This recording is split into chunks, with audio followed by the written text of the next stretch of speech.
Bapak, Ibu, saudara-saudara yang dikasihi Tuhan, Shalom dan damai sejahtera bagi kita semuanya. Terima kasih ada waktu kita untuk bertemu.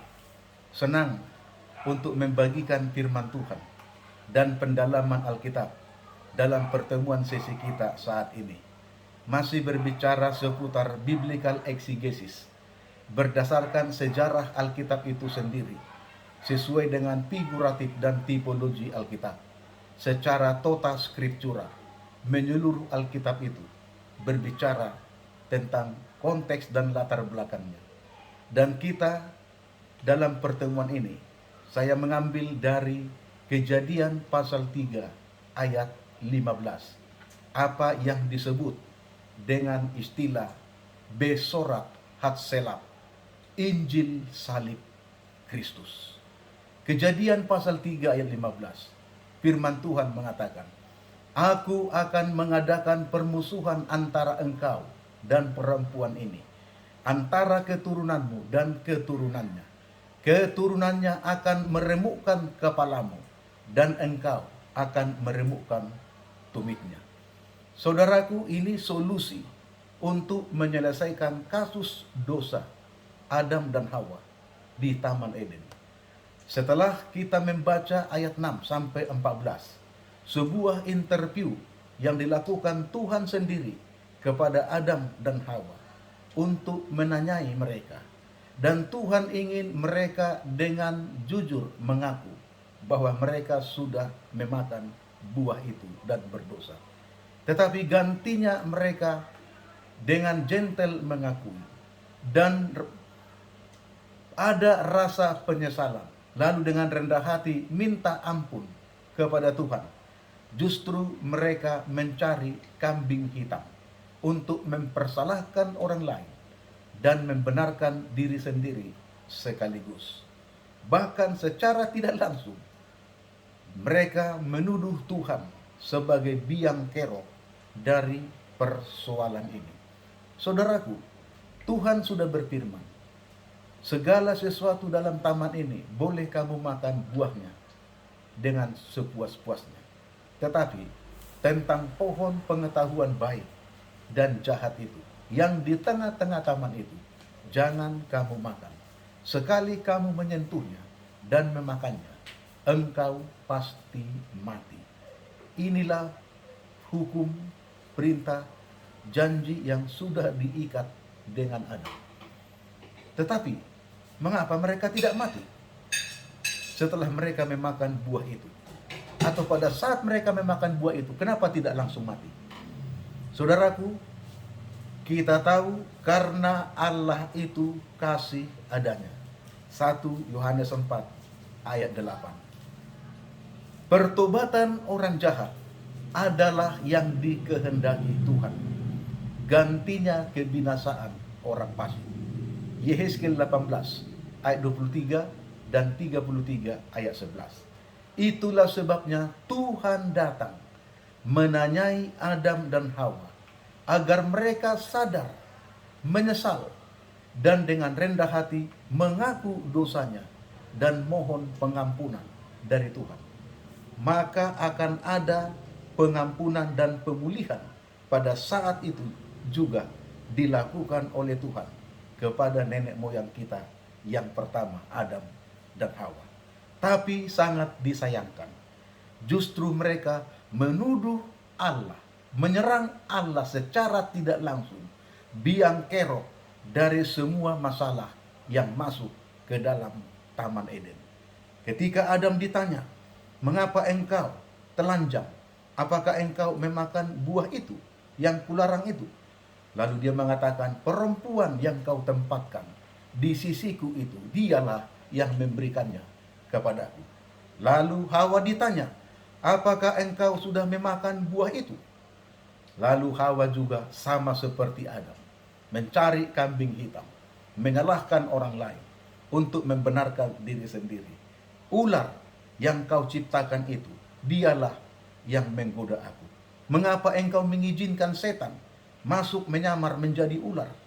Lalu dia menipu aku sehingga kumakan buah itu. Saudaraku yang dikasihi Tuhan, ingat Pencobaan bukanlah dosa. Penggodaan bukanlah dosa. Tetapi jatuh ke dalam pencobaan barulah dosa.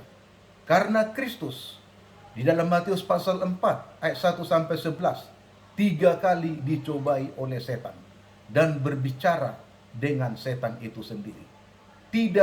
Yesus tidak berdosa dan tidak melakukan dosa karena dia tidak jatuh ke dalam pencobaan. Kalau Adam dan Hawa mati pada saat memakan buah pengetahuan baik dan jahat itu, saudaraku, maka tidak ada kita sekarang ini.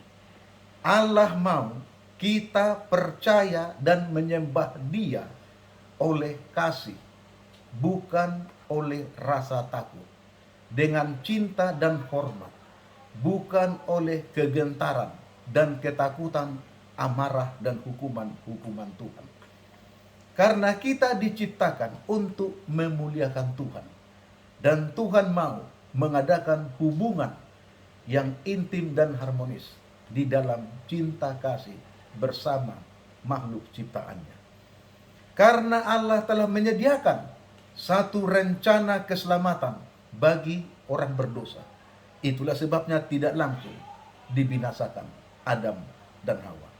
Sebelum dunia ini dijadikan, sudah ditetapkan, dipilih bahwa anaknya, putranya satu-satunya akan menjadi penebus dan juru selamat orang berdosa lewat keputusan Dewan Musyawarah Allah.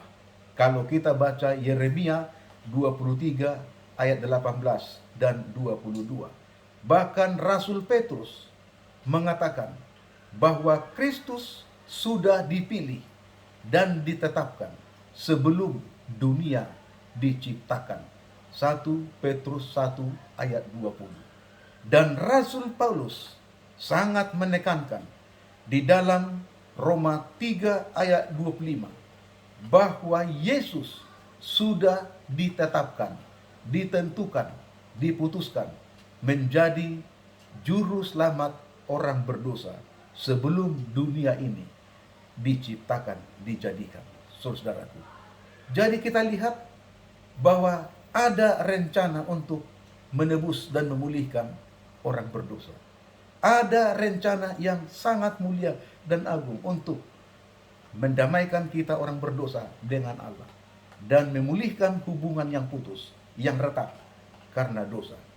Saudara-saudaraku, inilah yang dikatakan di dalam Kejadian pasal 3 ayat 15. Janji keselamatan yang pertama yang dikatakan di dalam Alkitab, akan datangnya seorang juru selamat dan mati di kayu salib Golgota, menumpahkan darahnya untuk tebusan orang berdosa.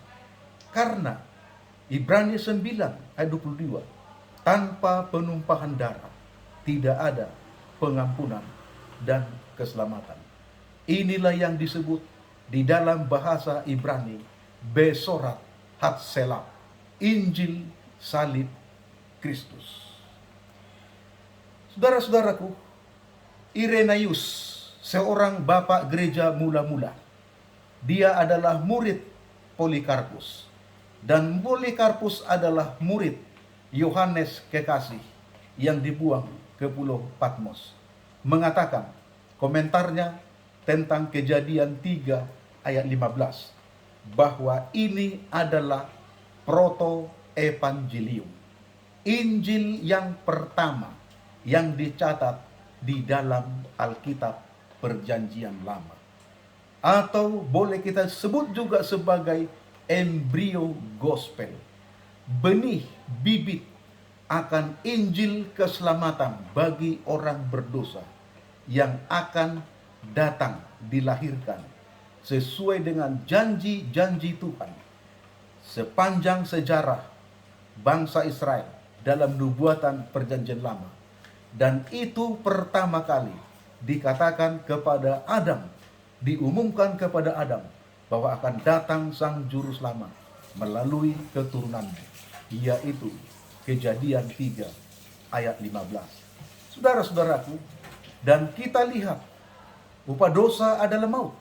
tetapi kasih karunia Allah adalah hidup yang kekal dalam Kristus Yesus. Roma 6 ayat 23. Seharusnya kitalah manusia yang mati, saudaraku, karena dosa-dosa kita. Tetapi Kristus menjadi substitut untuk kita. Korban pengganti kita mati di kayu salib Golgota. Ya, inilah yang digenapi oleh Yesus, yaitu Kejadian 3 ayat 15. Yohanes 3:16 kita sudah tahu, ayat yang tidak asing bagi kita. Karena begitu besar kasih Allah akan dunia ini, sehingga ia telah mengaruniakan anaknya yang tunggal, supaya setiap orang yang percaya kepadanya tidak binasa, melainkan beroleh hidup yang kekal. Roma 3 ayat 24, 6 ayat 23, dan 1 Korintus 6 ayat 19 dan 20. Semua ayat-ayat ini sangat konteksnya berhubungan dengan Kejadian 3 ayat 15. Dan Rasul Paulus sangat kental di dalam relasi sintaksis dari paralel konteks Kejadian 3:15 tentang Besorat Hatselat, salib Injil Kristus, kepada tulisan-tulisan Paulus dan Yohanes, murid Yesus, saudaraku. Bahkan dalam 2 Korintus 5:19, Rasul Paulus mengatakan, hanya Yesus Kristus yang sudah ditentukan untuk mendamaikan, menghubungkan antara orang berdosa dengan Bapa, dan menghubungkan yang sudah retak hubungan komunikasi kita dengan Tuhan karena dosa.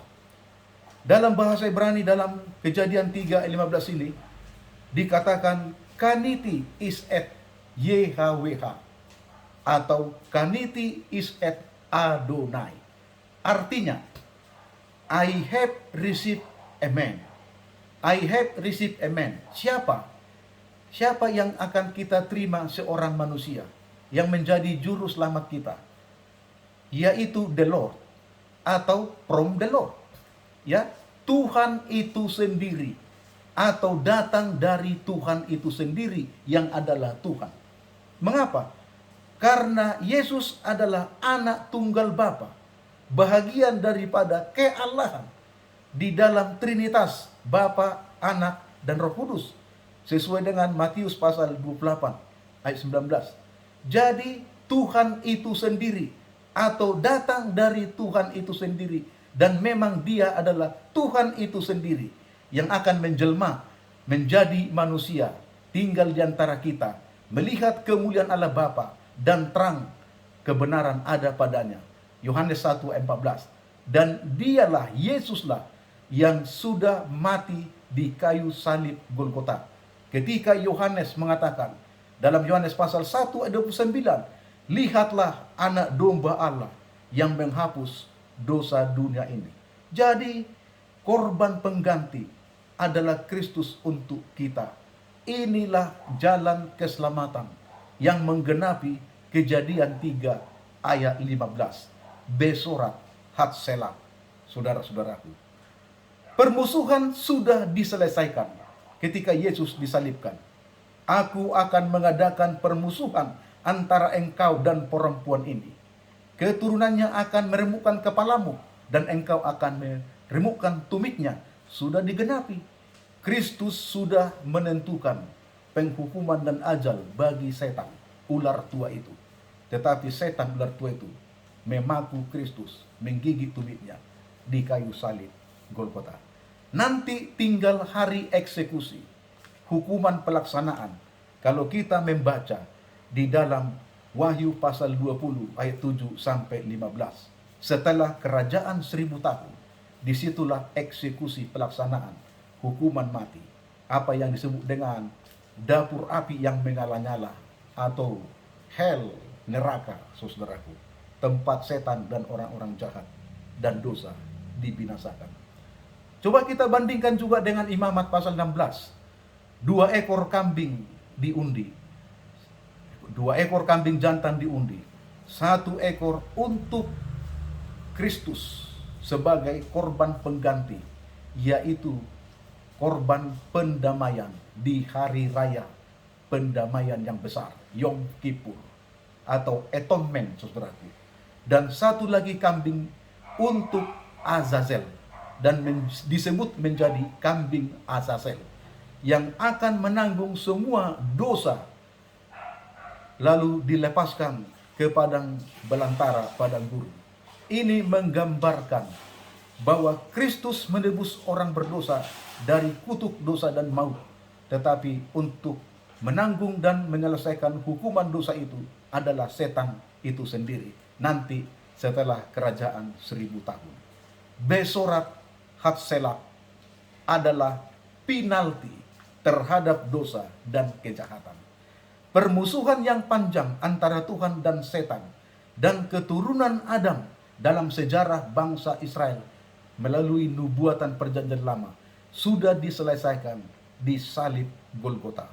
Inilah Injil salib yang dinyatakan di dalam Kejadian 3 ayat 15. Yohanes sendiri mengatakan dalam Yohanes pasal 9, sudah selesai. Yesus sendiri berkata dari atas kayu salib. Dan itu adalah apa yang dikatakan Rasul Paulus dalam Roma 5 ayat 6, ayat 10, dan 6 ayat 23, dan 1 Korintus 15 ayat 45. Saudaraku, Besorat Hatselah, Injil salib Kristus dalam 1 Korintus 1 ayat 18 adalah kebodohan bagi mereka yang tidak percaya. Yang tidak percaya kepada Injil salib, tidak percaya kepada Yesus yang mati di salib Golgota untuk menebus dan menyelamatkan orang berdosa.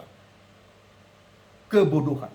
Tetapi bagi mereka yang percaya dan menerima Yesus yang telah mati di salib Golgota adalah satu kekuatan dan kemuliaan bagi Allah untuk keselamatan orang berdosa. Saudaraku, sudah digenapi Injil salib Kejadian pasal 3 ayat 15 ketika Yesus mengatakan dari atas kayu salib, sudah selesai. Tetelestai. Semua apa yang dijanjikan Kristus yang berhubungan dengan rencana keselamatan di perjanjian lama, Yesus menggenapinya di kayu salib Golgota. Kiranya pelajaran ini boleh menjadi bahagian kita dan kita mengerti rencana-rencana Tuhan yang indah dan mulia dengan kasih karunia yang besar untuk keselamatan kita. Dia hanya tunggu pertobatan kita dan menerima Dia sebagai Tuhan dan Juru Selamat. Tuhan Yesus memberkati kita. Amin.